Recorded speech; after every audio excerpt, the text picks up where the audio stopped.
Good morning everyone. In today's video, I'm going to explain choosing the appropriate filler or sentence completion, practice set 3 and questions from 34 to 50. So, let's get started. Question number 34 is, the most obvious reason for his lack of popularity was his dash to find fault with others. उसकी popularity में कमी का सबसे स्पष्ट कारण obvious means होता है स्पष्ट, जो बिल्कुल क्लियर हो, जो आंखों के सामने हो, उसे हम ऑब्वियस कहते हैं। उसकी लोकप्रियता में कमी का सबसे स्पष्ट कारण लोगों में गलती ढूंढने की उसकी डैश थी। लोगों में गलती ढूंढने, फाइंड फॉल्ट मीन्स गलती ढूंढना, की उसकी डैश थी।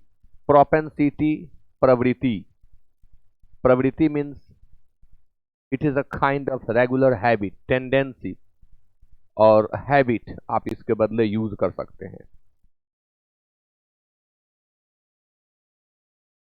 प्रोक्लिविटी भी कह सकते हैं, बट टेंडेंसी मोस्ट सुटेबल होगा। रिलक्टेंस, अनिच्छा, इच्छा का न होना, अनिच्छा, रिलक्टेंस। नोटोरिटी, कुख्याति। फेमस का एंटोनिम नोटोरियस होता है और उसका एब्स्ट्रैक्ट नाउन होता है नोटोरिटी। एबिलिटी, योग्यता। एंड प्रेमोनिशन, पूर्व सूचना या पूर्वाभास। तो उसकी क्या थी? लोगों में दोष ढूंढने की उसकी क्या थी? तो उसकी प्रोपेंसिटी, उसकी आदत थी, और यही उसके लोकप्रियता में कमी का स्पष्ट कारण थी। आगे बढ़ते हैं। 35. Modern public sector managers have become quite dash in shifting their loyalties. यहाँ loyalties का अर्थ responsibilities है, accountabilities है।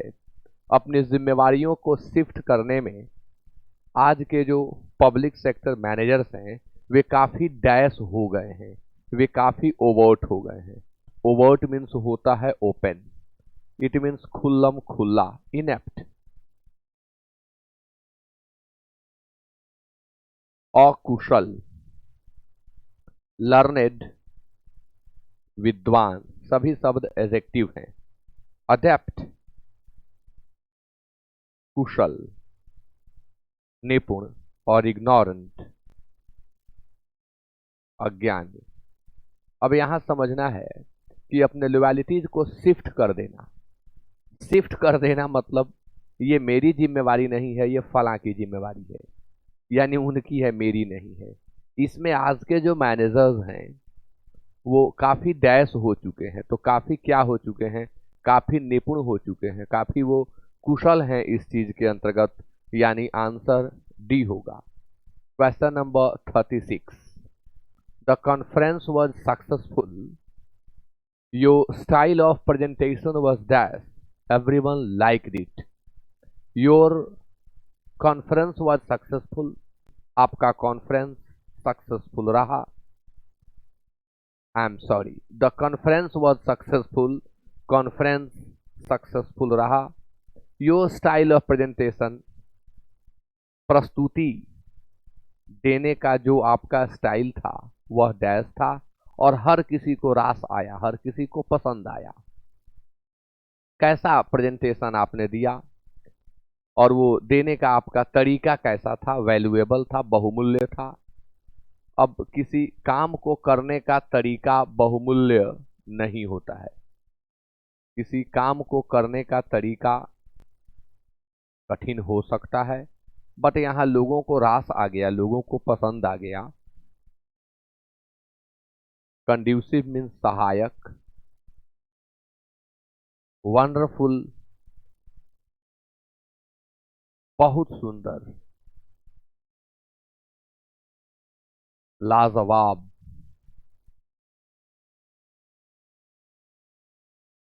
इतना सुंदर कि आश्चर्य में डाल दे, उसे हम वंडरफुल कहते हैं। इतना सुंदर अब ये लंबा मीनिंग नहीं लिख रहा हूं, इतना सुंदर जो आश्चर्य में डाल दे। ट्रस्टवर्दी, विश्वसनीय, क्रेडिबल, रैलिएबल, क्रेडिबल, ट्रस्टवर्दी सिनोनिम्स होते हैं।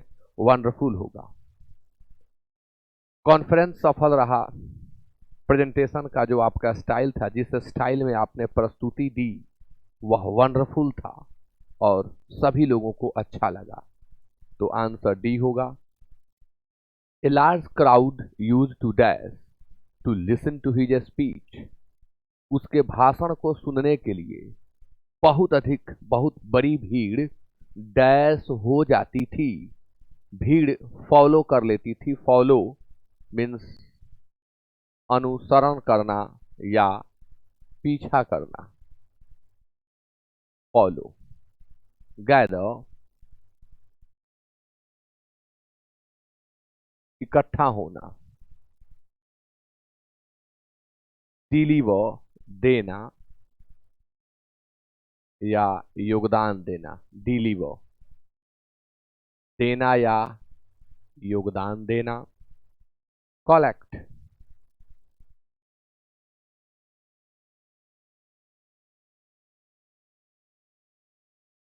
इकट्ठा होना। अट्रैक्ट,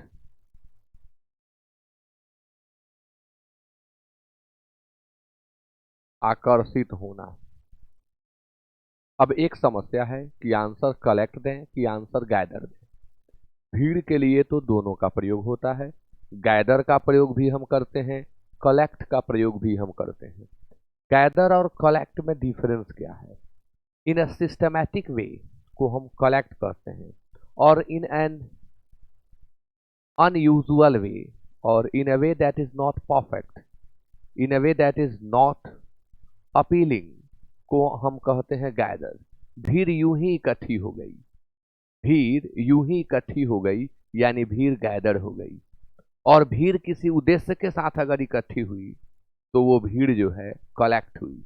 और यहाँ एक उद्देश्य है भीड़ का, स्पीच सुनने के लिए। स्पीच सुनने के लिए, तो इसलिए हम कलेक्ट यहाँ पर सेलेक्ट करें तो बेहतर होगा। भीड़ के लिए हम कलेक्ट सेलेक्ट कर लें, यहाँ पर बेहतर होगा। आप सुनते होंगे बड़ी गैदरिंग थी वहां, बहुत गैदरिंग थी। इट मीन्स भीड़ थी, सभी अपने अपने काम में लगे हुए थे, या यूं ही बहुत बड़ी गैदरिंग आई थी, बहुत बड़ी गैदरिंग थी। गैदरिंग का मतलब ही होता है कि उसका कोई एक परफेक्ट वे नहीं है, और कलेक्ट का मतलब एक पर्पस के साथ। इसलिए बेहतर आंसर कलेक्ट होगा। हाँ, यदि ऑप्शन में कलेक्ट नहीं होता तो हम गैदर को सेलेक्ट कर लेते, बट दोनों है इसलिए कलेक्ट को सेलेक्ट करना ठीक रहेगा। The peasants produce was dash in lieu of his previous year's rent। in lieu of एक प्रीपोजिशनल फ्रेज है जिसका अर्थ होता है instead of। किसान के प्रोड्यूस को, किसान का जो उस उत्पाद था, जो उसके फसल थे, उन्हें डैश कर लिया गया प्रीवियस ईयर्स रेंट के बदले में। पहले साल का वह रेंट नहीं दिया था और रेंट के बदले में उसके उस प्रोड्यूस को डैश कर लिया गया, उसके उत्पादन को डैश कर लिया गया। क्वेल, क्वेल मीन्स होता है चपटा कर देना, दबा कर चपटा करना या मसल देना। क्वेल। मॉब्ड, भीड़ लगाना। वैंक्विश, पराजित करना।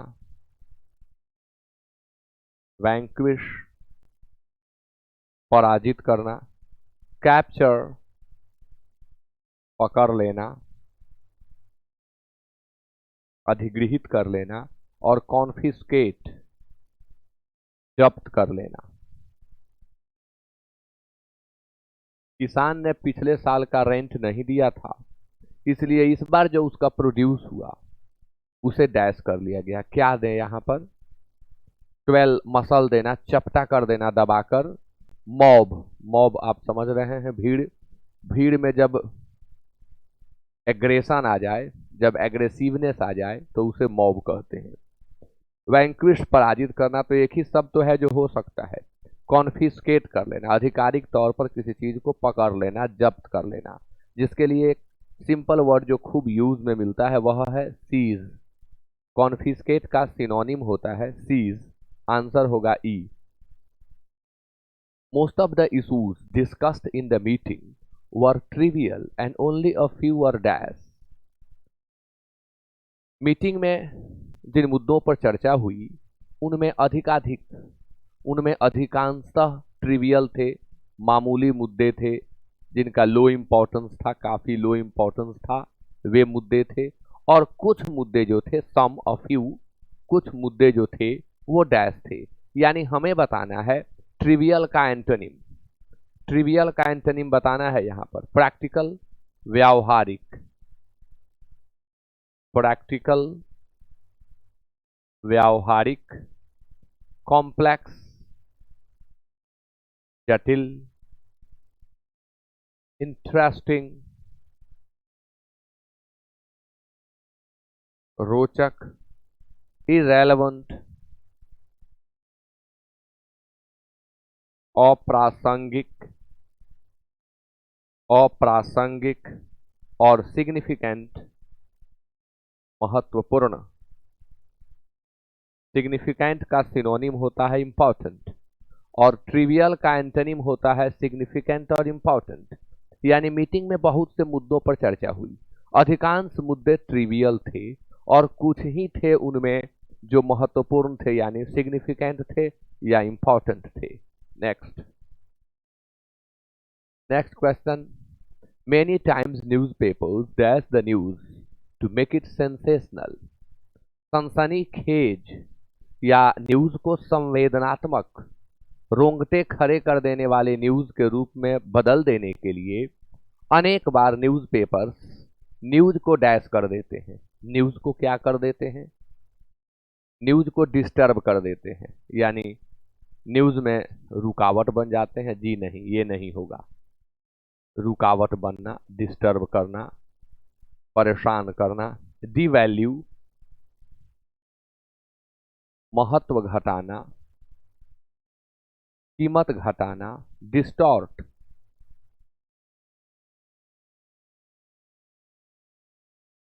छेड़छाड़ करना, इसे हम कहते हैं विकृत करना। विकृत करना। डाइव्यूल्स,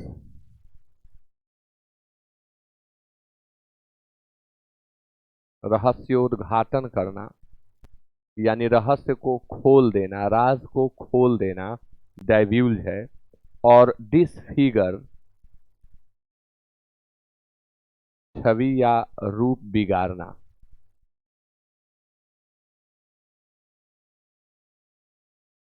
न्यूज को क्या किया जाता है? इसमें से कौन सा शब्द है जो न्यूज के छेड़छाड़ में यूज होता है? तो न्यूज के छेड़छाड़ में यूज होने वाला वर्ड डिस्टॉर्ट है। आपसे किसी ने कुछ कहा और आप उसकी बात को अलग तरीके से लोगों के सामने परोस दिए, जिसमें उसके कहने के आशय को आपने गड़बड़ कर दिया। इसे हम डिस्टॉर्शन कहते हैं। डिस्टॉर्शन एक कला है, कह सकते हैं, जिसमें कहने वाले के आशय को बिल्कुल अलग तरीके से लोगों के सामने प्रस्तुत कर दिया जाता है, जिससे या तो उसकी छवि खराब होती है या आपका कुछ लाभ होता है, सेंसेशनल आप उसे बना सकते हैं। तो इसे डिस्टॉर्शन कहते हैं। वर्ब डिस्टॉर्ट होगा। 40 का answer C, 41। There is an urgent need for, याद करें नीड के बाद फॉर लगता है, प्रायः लोग ऑफ लगा देते हैं। Need for, there is an urgent need for dash and rejuvenation of our old values. हमारे जो पुराने मूल्य थे उन मूल्यों को रेजुवेनेट करने की जरूरत है, उन्हें नया करने की जरूरत है। रेजुवेनेट मीन्स नया करना और उसी का एब्स्ट्रैक्ट नाउन है रेजुवेनेशन। अर्जेंट नीड है, अत्यंत आवश्यकता है कि हम अपने पुराने मूल्यों को, जो हमारे पहले के मूल्य थे, उन मूल्यों को रेजुवेनेट करें, फिर से लाएं, नया करें और उनको डैश करें। क्या करें? रिटेंशन। रिटेन से बना है रिटेंशन। रिटेंशन मीन्स होता है धारण। धारण करने का काम रिटेन्ड है और उसी से रिटेन से बनता है रिटेंशन। प्रोजेक्शन प्रकटीकरण, प्रकट करने का काम। तो जो छिपा हो उसे सामने लाना प्रोजेक्शन या मैनिफेस्टेशन होता है। रीलोकेशन विस्थापन, इसमें आप पुनर्जोड़ सकते हैं, पुनर्विस्थापन क्योंकि री लगा हुआ है। स्टैब्लिशमेंट स्थापना, स्टैब्लिशमेंट किसी नए चीज की होती है, ये हमारे पुराने वैल्यूज मीन्स ये हैं। और रीअफर्मेशन पुष्टि, पुष्टि क्या दें इसमें से। रिटेन करना, रिटेन RETAIN, उसका एब्स्ट्रैक्ट नाउन होता है रिटेंशन। रिटेन मतलब रखना, बरकरार रखना। एम्प्लॉयज वगैरह के लिए रिटेन का यूज करते हैं, धारणाओं के लिए भी हम रिटेन का यूज करते हैं। प्रोजेक्शन प्रकटीकरण मैनिफेस्टेशन, रीलोकेशन और स्टैब्लिशमेंट रीअफर्मेशन। यहाँ जो आपके सामने सिचुएशन है इसमें बेस्ट ऑप्शन रीअफर्मेशन होगा, यानी हम उन्हें अफर्म करना बंद कर दिए हैं, हम उन पर ध्यान नहीं दे रहे हैं, हम उनकी पुष्टि नहीं करते, ओल्ड वैल्यूज को हम महत्व नहीं देते, हम उन्हें पुनः अफर्मेशन में ला दें, रीअफर्मेशन हो जाएगा। क्योंकि अफर्मेशन में वो थे, अब हम री लगा देंगे यानी पुनः वे आ जाएंगे। इसलिए यही आंसर आपका बेस्ट है 41 का E. Rajiv is too dash as far as his food habits are concerned. जहां तक राजीव के खाद्य आदतों की बात है, राजीव के भोजन से संबंधित आदतों की जहां तक बात है, वह बहुत ही डैश है, वह बहुत ही डैश है, क्या है, एंजॉयबल है, आनंददायक है। शब्द पर ध्यान देना होगा। टू जो एडवर्ब है इसके बाद अनप्लीजेंट एडजेक्टिव आता है, यानी प्लीजेंट नहीं आएगा, गुड सेंस का एडजेक्टिव नहीं आएगा टू के बाद, बैड सेंस का एडजेक्टिव आएगा। कॉमनली एक्सेप्शंस होते हैं, उसके लिए तो अब टू का यूज पढ़ाना पड़ेगा। फास्टिडस मीन्स होता है hard to please,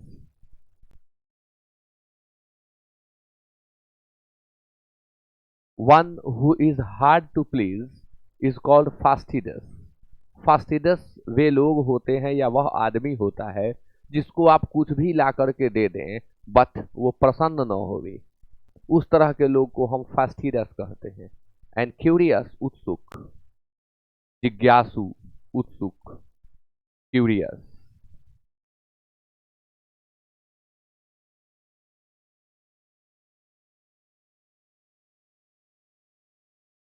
involved,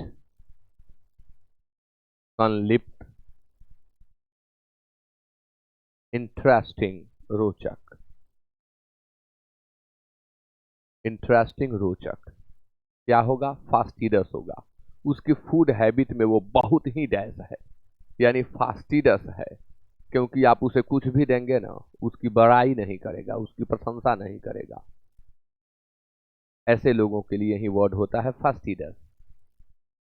43 even though Manoj is usually काम, हालांकि यद्यपि मनोज अक्सर काम रहता है, शांत रहता है। ही appeared dash and was walking up and down। अक्सर मनोज काम रहता है, शांत रहता है, पीसफुल रहता है, लेकिन वह डैश मालूम पड़ा। अपीयर का सिनोनिम सीम होता है, तो अपीयर्ड का सीम्ड हो जाएगा। और वो अप डाउन वॉक कर रहा था। क्या था वो, चिंतित था, बेचैन था। जब आदमी बेचैन होता है तो अप डाउन करते रहता है, कुछ सोचता रहता है। प्रायः शांत रहने वाला आदमी उस दिन बेचैन था। यहां बेचैन का शब्द चाहिए। डिसएग्रीड, असहमत, डिसएग्रीड, असहमत। डिस्प्लेस्ड, नाखुश, प्लीज्ड का एंटोनिम है डिसग्रेस्ड, अपमानित।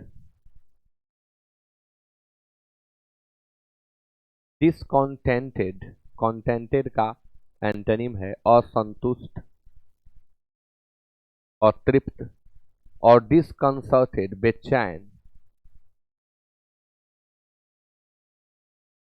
उद्विग्न। बेचैन और उद्विग्न, एंक्सस इसका सिनोनिम होता है। यानी उस दिन वो एंक्सस था, उस दिन वो एंग्जाइटी में था, एंक्सस था। आंसर ई होगा। I am dash forward to a picnic scheduled, a picnic scheduled in the next month. हमारा पिकनिक जो नेक्स्ट महीने होने वाला है उसकी मैं डैश कर रहा हूं। अब सबको याद है कि लुक फॉरवर्ड टू होता है, बहुत ही चर्चित और बहुत बार पूछा जा चुका है। Look forward to, look forward to का अर्थ होता है उम्मीद करना, आशा करना, और इस उम्मीद में थोड़ी उत्सुकता अधिक होती है।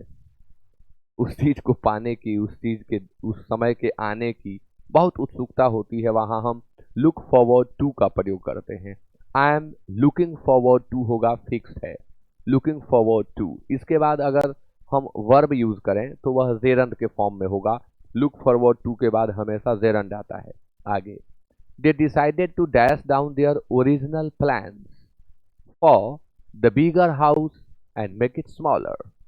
उन लोगों का ओरिजिनल प्लान था बिगर हाउस का, अब उन लोगों ने उसे स्मॉलर किया है, अब वे उसे स्मॉलर कर रहे हैं। क्यों? उन्होंने डिसाइड किया है कि वे अपने ओरिजिनल प्लान को डैश डाउन कर लें। पहले बड़ा घर, अब छोटा।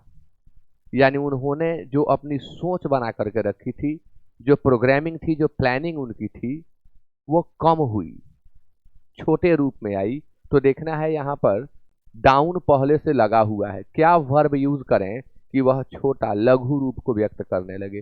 Rule down, turn down, turn down का प्रयोग मिलता है जिसका अर्थ होता है ठुकरा देना, रिजेक्ट कर देना। टर्न डाउन मीन्स ठुकरा देना या रिजेक्ट कर देना। चेंज बदल देना। Scale, scale up, scale down, answer D होगा। स्केल अप बड़ा करना, बढ़ा देना। स्केल डाउन घटा देना, छोटा करना। तो scale up and scale down, answer होगा हमारा डी, क्योंकि उन लोगों ने प्रोग्राम को पहले से क्या किया है, छोटा कर दिया है। अगला, my father keeps all his dash papers in A lock and की। मेरे पिताजी अपने सभी दस्तावेजों को लॉक और की में, कैसे दस्तावेजों को वही बताना है, लॉक और की में रखते हैं, ताले में बंद रखते हैं, मतलब काफी सुरक्षित रखते हैं। कैसे पेपर्स को? रिक्वायर्ड पेपर्स को, यानी आवश्यक दस्तावेजों को। नेसेसरी, यूजफुल,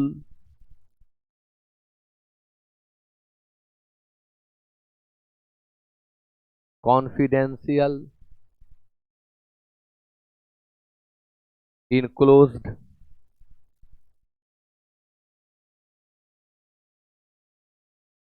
अब लॉक एंड की में रखने वाली बात कौन सी हो सकती है?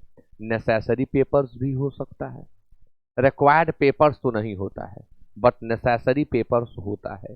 लेकिन आंसर हम कॉन्फिडेंशियल लेंगे, क्योंकि यहां सेंस वही है, गोपनीय, गोपनीय, गुप्त या गोपनीय। कॉन्फिडेंशियल दो अर्थों में यूज होता है, गोपनीय और विश्वस्त। गोपनीय और विश्वस्त दो अर्थों में। कॉन्फिडेंशियल पेपर्स यानी वे पेपर्स जिन्हें हम शेयर नहीं करना चाहते हैं किसी के साथ, जिनके बारे में हम किसी को भनक लगना, हम ये नहीं चाहते कि किसी को भनक भी लगे, तो वैसे पेपर्स कॉन्फिडेंशियल होंगे जिन्हें लॉक एंड की में रखेंगे, हम चाबी अपने पास रखेंगे। नेसेसरी डॉक्यूमेंट्स, नेसेसरी पेपर्स को हम लॉक की में रखें, हम और जगह भी सुरक्षित कर सकते हैं।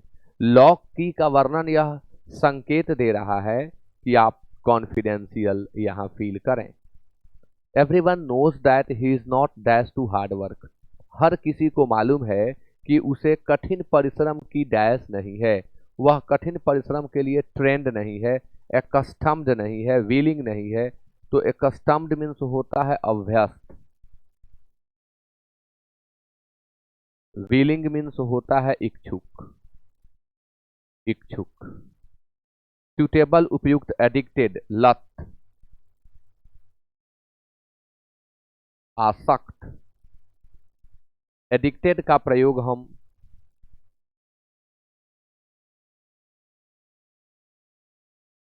बैड हैबिट के लिए करते हैं। एकस्टम्ड का प्रयोग हम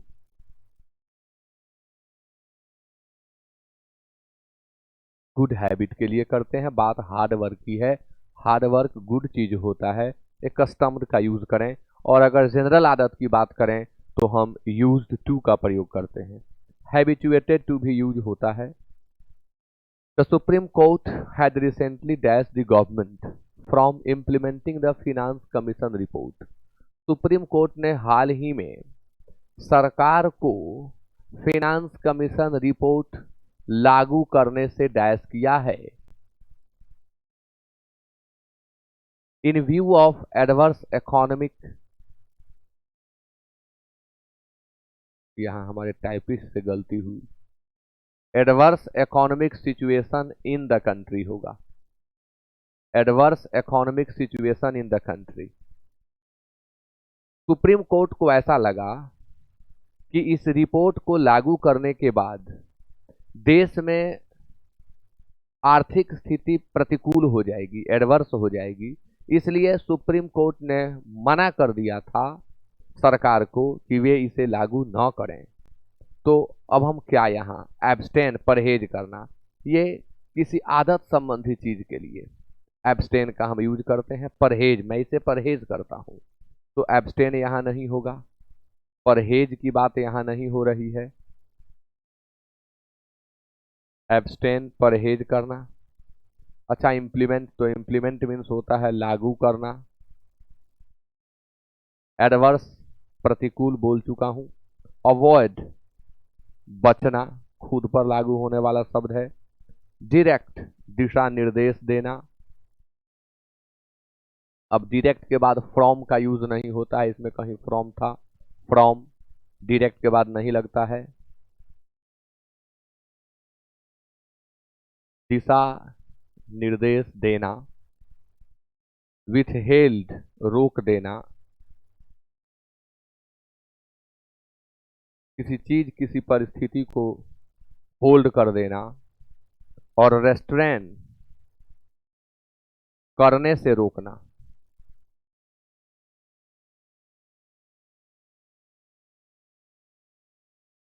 करने से रोक देना। Stop someone from doing something. Prevent someone from doing something को हम रेस्ट्रेन कहते हैं। तो सुप्रीम कोर्ट ने क्या किया, गवर्नमेंट को रेस्ट्रेन कर दिया, कहा कि रुक जाओ, मत करो अभी इसे जो तुम लागू करने जा रहे हो मत करो, इससे प्रतिकूल आर्थिक स्थिति उत्पन्न हो सकती है देश में। तो आंसर यहां पर डी होगा। He made a slight dash of judgment for which he had to repent later. उसने अपने जजमेंट में स्लाइट डैश किया और इसके लिए उसे बाद में पछताना पड़ा। जजमेंट में, अपने फैसले में उसने एक त्रुटि कर दी और उस त्रुटि के लिए उसे बाद में पछताना पड़ा। अब क्या दिया जाए जी, एरर कर दिए। एरर मीन्स भी होता है त्रुटि। Slip, slip of tongue, slip of pen, तो स्लिप मीन्स भी हम त्रुटि कहेंगे। अशुद्धि, त्रुटि, फिसलन, स्लिप, फिसलन, मिस्टेक, गलती, त्रुटि, इसे भी त्रुटि आप कह सकते हैं। ब्लंडर, भारी गलती, बिग मिस्टेक, भारी गलती। और इनएग्जैक्टनेस, असटीकता कहें, क्या दिया जाए, एरर मीन्स भी त्रुटि, स्लिप मीन्स भी त्रुटि, मिस्टेक मीन्स भी त्रुटि। कहाँ यूज करते हैं, तो मैंने कहा स्लिप ऑफ टोंग, यानी हम कुछ कर रहे हैं, कुछ बोल रहे हैं, वहां जीभ लटपटा जाना, ये स्लिप ऑफ टोंग होता है। स्लिप ऑफ पेन, लिख रहे थे आप बट कलम आपकी लड़खड़ा गई, वहां स्लिप ऑफ पेन का यूज करेंगे, यहां नहीं होगा। जजमेंट में स्लिप ऑफ सूट नहीं करेगा। अब ये तो होगा नहीं। अब एरर दें कि मिस्टेक दें, अच्छा, मिस्टेक तो यूं भी हो जाते हैं, बहुत पर्टिकुलर चीज नहीं हो, बहुत बड़े इंपॉर्टेंस की चीज नहीं हो, वहां भी मिस्टेक हमसे हो जाता है। आप कुछ यूं ही, मतलब अपार्ट फ्रॉम सिलेबस और apart from something very important से आप कुछ अलग ही कर रहे होते हैं, वहां गलती हो जाती है। जैसे तैरना है, तैरने में मिस्टेक, तबला बजाना है, वहां कुछ गलती हो जाती है, वो एक मिस्टेक है। और जजमेंट में मिस्टेक हो गया, एरर है। ग्रामेटिकल मिस्टेक है, वो भी एरर है। ग्रामेटिकल मिस्टेक हो रहा है तो वो क्या है, एरर है। यानी किसी के परफेक्शन में जो कमी आती है उसे हम एरर कहते हैं। परफेक्शन में कमी, जैसा होना चाहिए वैसा नहीं हुआ तो एरर हो गया। और कार्य के तरीका में अगर कमी आ गई, कार्य करने के तरीका में कमी आ गई, गड़बड़ी आ गई, तो उसे हम स्लिप या उसे हम मिस्टेक कहते हैं। और यहाँ तरीका गलत नहीं था, जजमेंट ही गलत हो गया था, जिसके चलते उसे पछताना पड़ा। तो यहाँ पर एरर होगा 49। एर शब्द से बनता है ई डबल आर, वर्ब है, और इससे बनता है error, noun. Freedom is not a dash but our birth right. Freedom हमारा जन्म सिद्ध अधिकार है, बर्थ राइट है। यह डैश नहीं है, क्या नहीं है? तो सीन मीन्स पाप, गिफ्ट मीन्स उपहार, पार्स ये तो एक लिटरेरी वर्ड है।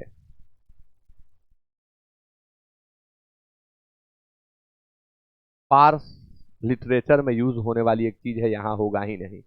इल्यूजन, इल्यूजन मीन्स दृष्टि भ्रम। आप देखते हैं, सपोज कि आपने देखा रस्सी और गलती से अरे सांप सांप सांप सांप, मतलब आप देखे रस्सी लेकिन उसे समझ गए सांप। तो इस तरह के मिस्टेक को हम इल्यूजन कहते हैं, दृष्टि भ्रम।